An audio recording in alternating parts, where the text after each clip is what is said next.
called Mercy, yeah, from our new album Drones, yeah. We wanted this album to be back more like us in the live room, playing together, you know, playing instruments and focusing on guitar, bass and drums, and this is how the band started. So we wanted to kind of focus on this direction, and that means the sound of the album is going to have more in common with maybe some of our early albums, yeah.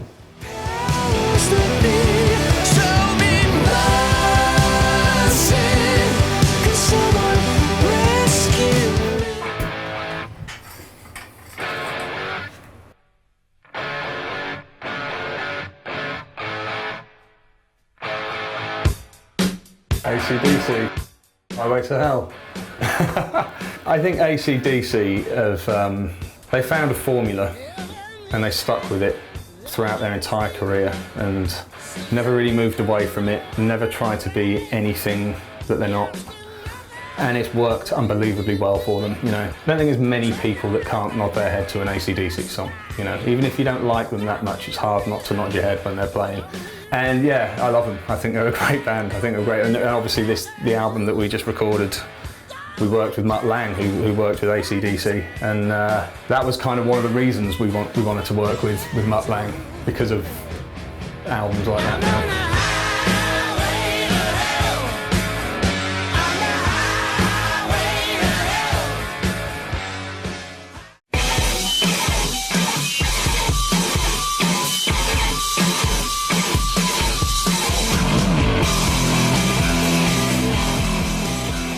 That's Una from our first album. This was a very early song. I wrote this when I was maybe 18 or something, very young, yeah. Well, at this time, when I was doing this song, I didn't have big dreams, you know. I had dreams to be like, to kind of be able to dedicate my life to music was something that would be enough, you know. And to maybe go and play like in some theatres or something, or like do a tour. Like I was very excited to do like a tour.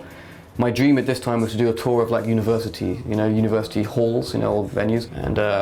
And it wasn't until much later that we played these big concerts like, you know, Olympic Stadium in Rome and San Siro, and also Wembley Stadium in England. And so I guess that in some ways we did achieve the dreams, but we achieved a lot more as well, yeah.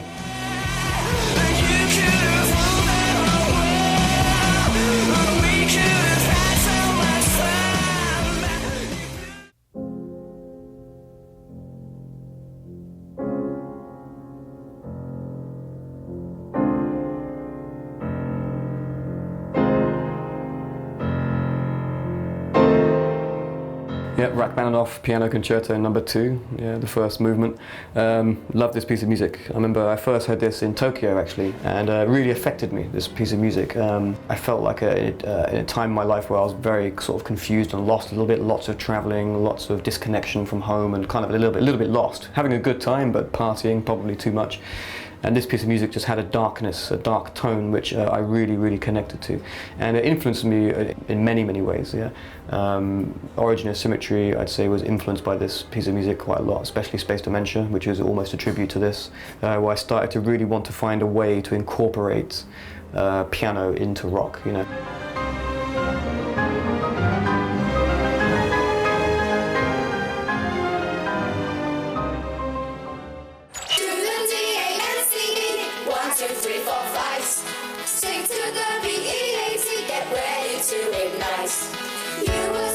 Justice. I don't know what the track is. If you played more of the track, I'd probably guess. Dance. Dance. Yes. You know, it just seemed like they seemed like a metal band making electronic music.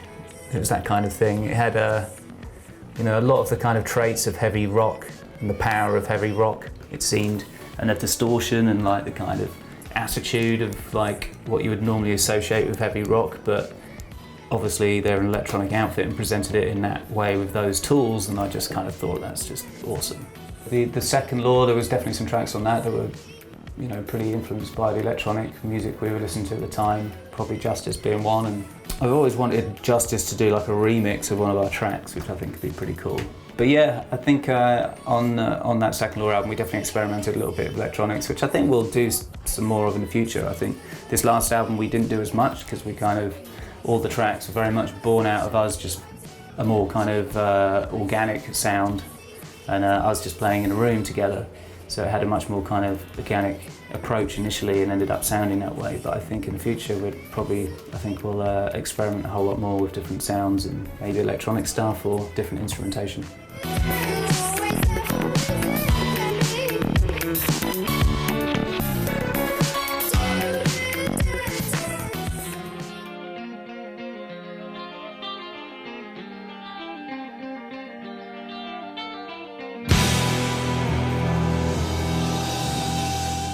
Yes, Jeff Buckley, Grace, I think, from his debut album. Very important album in the 90s. And when I started singing, my voice was very high, and it was very, I sang a lot of falsetto. And I felt like this was not really suitable for rock, because in the mid-90s or early 90s, like Nirvana was very popular, and groups which had a very different type of voice, like a rough voice. So I didn't think my voice was suitable for rock music until I heard this. When I heard this album, it made me feel confident that a high-pitched, softer voice can work very well with rock. My fading voice is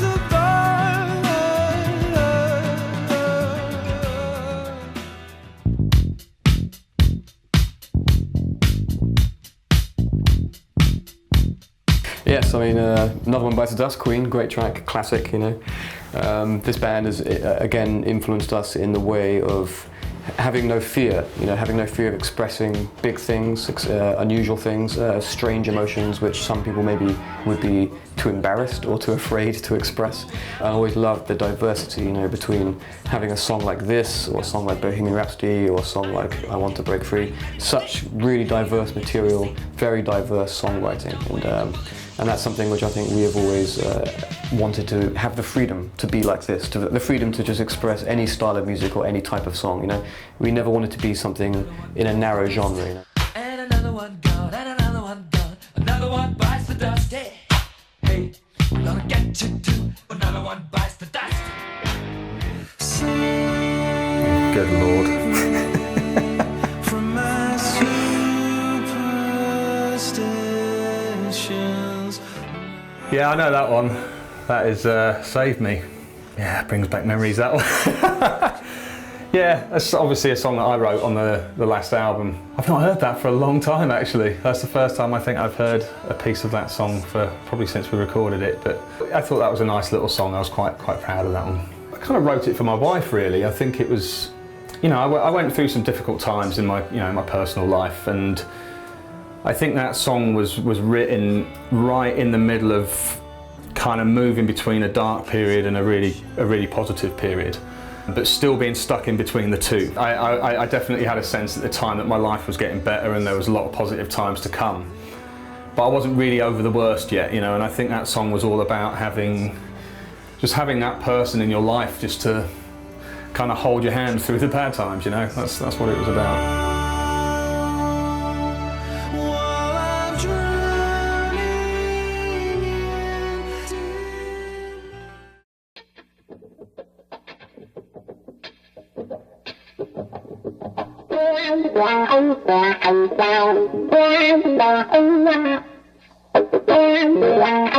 That's Jimi Hendrix. I love Hendrix so much. When you think of like a rock star, I think of him. That's the first person I think of if anyone mentions the term rock star or uses that word, I just instantly think of him. I did have a dog called Hendrix, yeah. Poor thing passed away. But yeah, it seemed to be the perfect name for a dog, Like I said, he was, to me, he seems like the kind of classic rock star, and I suppose so did the dog at the time. He looked like a little rock star.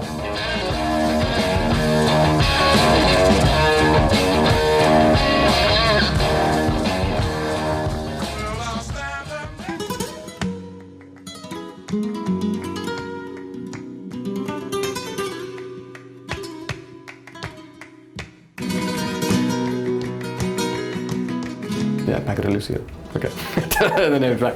But my first introduction to classical music of any kind was through the guitar when I was maybe 16, and I did like a summer course where I was learning about I guess, classical guitar. And I came across flamenco. But my favorite composer was a composer from South America called Villa-Lobos. And he wrote some interesting guitar music, which was very influenced by Spanish folk music, flamenco obviously. And again, it just opened up, that opened up my mind to a different chordal structures, different arrangements, and up until that time I'd just heard mainly traditional rock music or blues music and maybe pop music. But when I started getting into this, I understood completely different modes of expression of minimalism, high intensity, big dynamics, some technical expertise, but also the feeling of this historic feeling of folk that comes through some of these chordal structures which you don't find in pop music.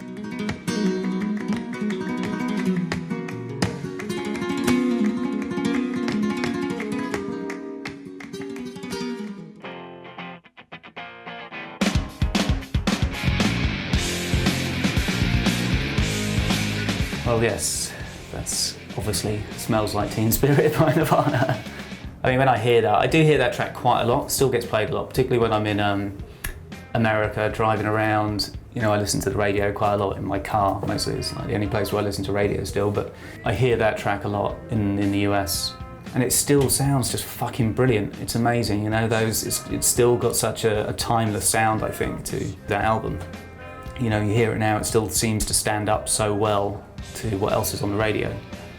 Even though it's so raw in comparison, it still just, has a great sound to it. But it just takes me back to being, 12 years old, basically, like instantly, because, Nirvana was one of those bands for us that we really grew up on them in many, many ways. They kind of influenced us a great deal as like young teenagers in '91 when they first came out, and that came out like as they did with so many others. And they certainly had a huge impact on youth culture and absolutely on our youth culture when we were growing up. So, but I still listen to Nevermind. I'll take it in the gym. Do some bit of running, some weights with Nevermind, and it's a great experience because it really like pulls me back to takes me back to being like a teenager again. So, and aside from that, it still sounds amazing as well. Even though it reminds me of the early '90s, but in some ways it's timeless in that it sounds great. But they really did change the course of rock music.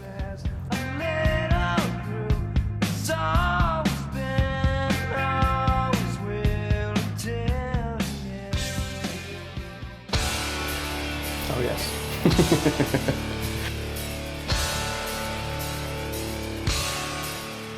Yeah, Rage Against the Machine. What is that? Killing in the Name, maybe. Killing in the Name, yeah. Rage Against the Machine.